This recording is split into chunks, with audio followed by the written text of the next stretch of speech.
Hello friends, नमस्कार। मैं प्रियंका स्वागत करती हूँ आप सभी का आपके अपने चैनल टारगेट टीचर जॉब में। तो फ्रेंड्स, आज हम पढ़ेंगे डीएलएड फर्स्ट सेमेस्टर का हिंदी विषय और ये है आपका राजन सीरीज। दोस्तों, ये आपका लेक्चर नंबर 3 है और हर लेक्चर में हमने टोटल 30 क्वेश्चन देखे हैं। तो ये बहुविकल्पीय क्वेश्चन हम लोग देख रहे हैं और इस बहुविकल्पीय क्वेश्चन में अभी तक हम लोगों ने 60 क्वेश्चन देख लिए हैं। अब आगे हम देखेंगे क्वेश्चन नंबर 61। तो दोस्तों, आप भी अपना स्कोर करते चलिएगा और बताइएगा कि आपके कितने क्वेश्चन सही हुए हैं। यहाँ पर इसके पहले हम लोग हिंदी विषय की डिटेल स्टडी कर चुके हैं, जिसकी लिंक आपको डिस्क्रिप्शन में मिल जाएगी। साथ ही आपको चैनल की प्लेलिस्ट भी मिल जाएगी, वहाँ पे आप वीडियो ओपन करके देख पाएंगे पूरी वीडियो। तो दोस्तों चलिए, अब हम देखते हैं क्वेश्चन नंबर 61 से लेकर क्वेश्चन नंबर 90 तक। तो यहाँ पे क्वेश्चन नंबर 61 है, हिंदी भाषा की लिपि है खरोष्ठी, देवनागरी, नागरी लिपि और दक्षिणी लिपि। दोस्तों देखिए, हिंदी भाषा की जो लिपि है वो देवनागरी लिपि है और हर एक भाषा की अपनी लिपि होती है। तो हमारी जो हिंदी भाषा, इसकी लिपि क्या है? देवनागरी लिपि है। लिपि का मतलब दोस्तों होता है जो लिखने की शैली होती है। हर भाषा की अलग अलग शैली होती है, वो शैली क्या कहलाती है? लिपि कहलाती है। स्टाइल यानी कि क्वेश्चन नंबर 62 देखेंगे, हिंदी भाषा में स्वरों की संख्या है 8, 11, 12, 14। दोस्तों देखिए, हिंदी भाषा में जो स्वरों की संख्या है वो टोटल 11 है। और जब हम लोग वर्णमाला पढ़ रहे थे तो वहाँ पर हमने स्वर, व्यंजन और इसके अलावा ध्वनि के विषय में डिटेल से पढ़ा था, जिसकी लिंक आपको डिस्क्रिप्शन में मिल जाएगी। तो आप पूरा डिटेल स्टडी जरूर करिएगा, क्योंकि दोस्तों ये सारे क्वेश्चन आपको फटाफट समझ में आने वाले हैं अगर आप उसको डिटेल में पढ़ लेंगे। चलिए आगे देखते हैं क्वेश्चन नंबर 63, हिंदी भाषा में व्यंजनों की संख्या है 33, 11, 40, 36। दोस्तों देखिए, हिंदी भाषा में व्यंजनों की संख्या कितनी यहाँ पे पूछा गया है, तो वो टोटल हो जाती है 33। क्वेश्चन नंबर 64, हिंदी वर्णमाला में वर्णों को बांटा गया है 5 भागों में, 4 भागों में, 3 भागों में और 2 भागों में। दोस्तों हिंदी वर्णमाला में वर्णों को बांटा गया है, कितने भागों में बांटा गया है? तो यहाँ पे ये देखिए 2 भागों में बांटा गया है, स्वर और व्यंजन। चलिए आगे हम देखेंगे क्वेश्चन नंबर 65, डा और ढा वर्ण हैं उच्छेद, अंतस्थ, संयुक्त और ऊष्म। दोस्तों देखिए, यहाँ पे डा और ढा पूछ रहा है, तो डा और ढा जो है ये उच्छिप्त व्यंजन है, इनको द्विगुण व्यंजन भी कहा जाता है। तो दोस्तों देखिए, जब हम लोग, मैंने आपसे बार बार यही कहा कि जो पहला चैप्टर आपका ध्वनि, ये बहुत ही महत्वपूर्ण चैप्टर है और इससे आपके बहुत सारे क्वेश्चन आ जाएंगे। तो इसलिए पहले चैप्टर को आप बहुत ही ध्यान से पढ़िए, क्योंकि दोस्तों उसमें देखिए, कहने के लिए तो वो ध्वनि केवल चैप्टर, लेकिन उसमें हम वर्णमाला और उसके भेद, स्वर, व्यंजन और कौन सा व्यंजन किस तरह से, संयुक्ताक्षर के बारे में भी हम देखेंगे। तो इस तरह से दोस्तों यहाँ पे इसके अलावा हम लोगों ने देखा था उच्चारण स्थान, कौन सा वर्ण किसका उच्चारण स्थान क्या है, ये सारी चीजें भी देखी थी। तो चलिए आगे देखते हैं क्वेश्चन नंबर 66, भाषा की सबसे छोटी और महत्वपूर्ण इकाई है स्वर, व्यंजन, ध्वनि और वर्ण। तो दोस्तों भाषा की सबसे छोटी इकाई क्या होती है? वो होती है ध्वनि। भाषा प्रारंभ होती है शब्द से, ध्वनि से, वर्ण से, इनमें से कोई नहीं। दोस्तों भाषा कैसे प्रारंभ होती है? बहुत ही आसानी से आप बता सकते हैं। भाषा प्रारंभ होती है ध्वनि से, क्योंकि जब भी हम अपने मुंह से कुछ आवाज निकालते हैं तो वो एक भाषा के रूप में निकलती है, और इस तरह से हम कह सकते हैं कि जो भाषा प्रारंभ होती है वो ध्वनि के रूप में प्रारंभ होती है। चलिए आगे देखते हैं क्वेश्चन नंबर 68, भाषा अभिव्यक्ति के साधन है बोलकर और सुनकर, लिखकर और पढ़कर, आ व बा दोनों इनमें से कोई नहीं। दोस्तों देखिए, यहाँ पे जो भाषा अभिव्यक्ति का साधन है वो बोलकर और सुनकर भी है और लिखकर और पढ़कर भी है। क्वेश्चन नंबर 69 हम देखेंगे, वर्ण बा का उच्चारण स्थान है। दोस्तों देखिए, वही चीज जैसा कि अभी मैंने आपको बताया कि अगर हम ध्वनि, जो पहला चैप्टर अगर उसको हम कंप्लीट पढ़ लेते हैं तो उससे बहुत सारे क्वेश्चन हमारे आसानी से सॉल्व हो जाएंगे। तो यहाँ पे देखिए, तुरंत उच्चारण स्थान की अभी हम बात ही कर रहे थे कि उच्चारण स्थान आ गया। यहाँ पे देखिए, वर्ण बा का उच्चारण स्थान है दंत, तालव्य, ओष्ठ, कंठ। दोस्तों देखिए, यहाँ पे आपको 4 ऑप्शन दिए गए हैं, तो यहाँ पे आपका कौन सा ऑप्शन सही होगा? यहाँ पे देखिए ओष्ठ,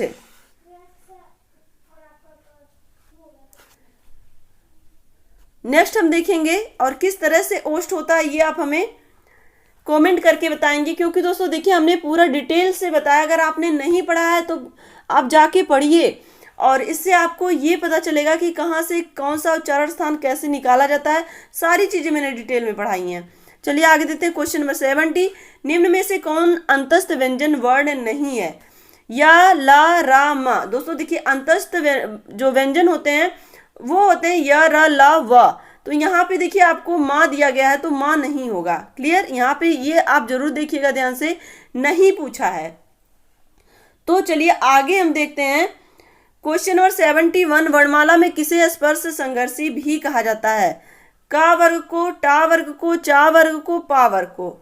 स्पर्श संघर्षी व्यंजन दोस्तों यहाँ पे देखिए किसे कहा जाता है? तो यहाँ पे स्पर्श संघर्षी व्यंजन किसको कहा जाएगा? चा वर्ग को। च, छ, ज, झ, इया। चलिए आगे देखते हैं क्वेश्चन नंबर 72। निम्न में से किस शब्द में शुद्ध मात्रा प्रयुक्त हुई है? रेणु, रेणु, रेणु, रेणु और रेणु। दोस्तों इसमें शुद्ध मात्रा प्रयुक्त हुई है ये बताना हमें। तो यहाँ पे देखिए रेणु। चलिए आगे देखते हैं क्वेश्चन नंबर 73। निम्न में से कौन सा युग्म कंठ तालव्य है? ए, आई, च, ज, या, व और यहाँ पे है त, थ। तो यहाँ पे आपसे पूछ रहा है कि निम्न में से कौन सा युग्म कंठ तालव्य है? तो दोस्तों यहाँ पे देखिए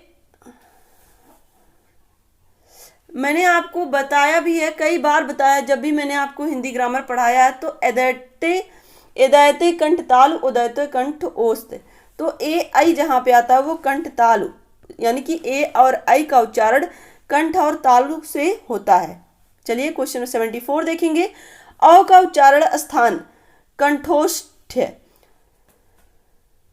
दंतोष्ठ, दंत्य, तालव्य। यहाँ पे देखिए अ का उच्चारण स्थान पूछा जा रहा है। तो यहाँ पे एदैतो कंठताल, उदैतो कंठोस्त, ये मैंने अभी आपको बताया, यानी कि ऑप्शन आपका सही हो जाएगा। क्वेश्चन नंबर 75 देखेंगे। निम्न में से कौन स्पर्श संघर्षी है? का, च, हा, पा। तो स्पर्श संघर्षी व्यंजन पूछ रहा है तो यहाँ पे क्या हो जाएगा? यहाँ पे हो जाएगा का। स्पर्श संघर्षी व्यंजन। दोस्तों देखिए यहाँ पे आपका आगे हम देखेंगे क्वेश्चन 76। वा का उच्चारण स्थान है, यहाँ पे देखिए दंतोष्ठ, ओष्ठ, दंत्य और तालव्य। दोस्तों देखिए वाकारस्थ दंतोष्ठ, अगर आपने कभी भी पढ़ा होगा तो आपको याद आ जाएगा ये सूत्र। ये ऑप्शन आपका सही हो जाएगा। फा का उच्चारण स्थान क्या है? कंठ, तालु, ओष्ठ, दंत। तो दोस्तों फा का उच्चारण स्थान यहाँ पे ओष्ठ हो जाएगा। फा, फा। यहाँ पे आप बोल के भी देखें, अगर आपको समझ में नहीं आ रहा है तो जो वर्ड पूछ रहा है आप उसको उच्चारण कीजिए और ये देखने की कोशिश करिए कि हमारा जो उच्चारण स्थान है वो कहाँ से निकल रहा है। ओठ से निकल रहा है कि कंठ से निकल रहा है कि दांत से निकल रहा है कि कहाँ से निकल रहा है? क्लियर? तो इससे देखिए आप फा बोल रहे हैं तो यहाँ पे आपको ओठ, दोनों ओठ आपके सट रहे हैं, तो इसका उच्चारण स्थान क्या? ओष्ठ है। Question number 78। निम्न में कौन ऊष्म व्यंजन नहीं है? ऊष्म व्यंजन स, श, श। दोस्तों देखिए और रा, तो ऊष्म व्यंजन कौन से होते हैं? श, श, श और हा। तो यहाँ पे रा नहीं होगा। निम्न में से कौन सा सही है? डा, ढा को वर्णमाला में स्थान प्राप्त है। यहाँ पे देखिए ढ, ढ को वर्णमाला में स्थान प्राप्त है। पहला था तीसरा वर्ण महाप्राण होता है। च, छ, ज, झ स्पर्श संघर्षी है। या, रा, ला, वा ऊष्म वर्ण है। कौन सा सही है इसमें पूछ रहा है दोस्तों। तो यहाँ पे आपको ध्यान से एक एक जो यहाँ पे दिए गए हैं ऑप्शन उसको चेक करना होगा। स्पर्श संघर्षी पहला था तीसरा वर्ण महाप्राण होते हैं। महाप्राण कौन सा होता है? आप अल्प प्राण, महाप्राण, पहला और तीसरा नहीं होता, दूसरा और चौथा महाप्राण होता है। और यहाँ पे देखिए च, छ, ज, झ, ये स्पर्श संघर्षी हैं। यहाँ पे आपका स ऑप्शन सही हो जाएगा। निम्न में से कौन सही शब्द है? परीक्षा, परीक्षा, परीक्षा, और आपको पता ही है इसमें परीक्षा यही वाला सही है। क्वेश्चन नंबर 81, उपकार का विलोम है निंदा, बुराई, अपकर्ष, अपकार। दोस्तों उपकार का विलोम क्या होता है? अपकार होता है। तो यहाँ पर आपका द ऑप्शन सही हो जाएगा। क्वेश्चन नंबर 82, ऐश्वर्य का विलोम है वैभव, अनैश्वर्य, दरिद्रता, विलासिता। दोस्तों यहाँ पर देखिए ऐश्वर्य का विलोम हो जाएगा विलासिता। क्वेश्चन नंबर 83, ओजस्वी का विलोम है निस्तेज, कायर, आलसी, भीरू। दोस्तों ओजस्वी का विलोम हो जाएगा निस्तेज। क्वेश्चन नंबर 84 देखेंगे, हिंदी वर्णमाला में वर्णों की संख्या क्या है? 53, 52, 51, 50। दोस्तों आपको अच्छे से पता होगा कि जो हिंदी वर्णमाला है, हमारी हिंदी वर्णमाला में टोटल कितने वर्ण हैं? 52 वर्ण हैं। क्वेश्चन नंबर 85 है, संयुक्त व्यंजनों की संख्या है संयुक्त व्यंजन 6, 5, 4, 3। दोस्तों संयुक्त व्यंजन जो है छात्रा, ज्ञा और स्रा है, तो ये टोटल कितने हो गए? 4 हो गए। क्वेश्चन नंबर 86 है, हंस पद का चिन्ह है। दोस्तों हंस पद जहाँ पे हम कोई भी शब्द भूल जाते हैं तो उसके नीचे हंस पद का प्रयोग करके उसको ऊपर लिख देते हैं। तो यहाँ पर देखिए हंस पद का ये चिन्ह बा हो जाएगा इस तरह से। जब भी हम कोई वर्ण भूल जाते हैं सेंटेंस के बीच में तो वहाँ लिखने के लिए नीचे हंस पद का चिन्ह लगाते हैं। 87 अर्ध समृद्ध स्वर है ए, ओ, ए, औ, ई, आ और बड़ा। तो अर्ध समृद्ध अ, ई, आ, यहाँ पे अर्ध समृद्ध की बात पूछ रहा है तो आपको ए, औ, ए और औ अर्ध समृद्ध जब हम इसका उच्चारण कर रहे हैं तो जो जीभ है वो आधे समृद्ध यानी कि आधे वृत्त के आकार की बन रही, ए, औ।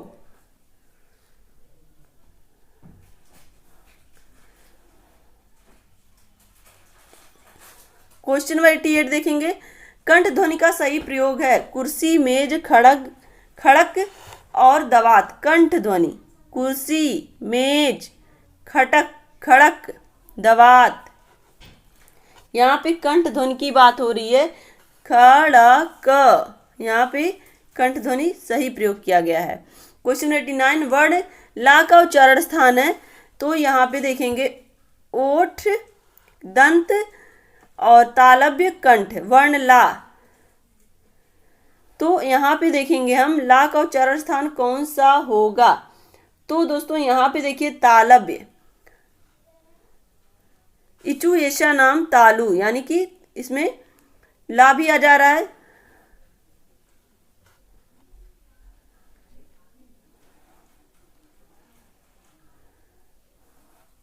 तो यहाँ पे देखिए ला का जो उच्चारण स्थान होगा वो क्या होगा? ला, तालव्य होगा। क्वेश्चन नंबर 90 है, सा का उच्चारण स्थान है ओठ, कंठ, तालु, दंत।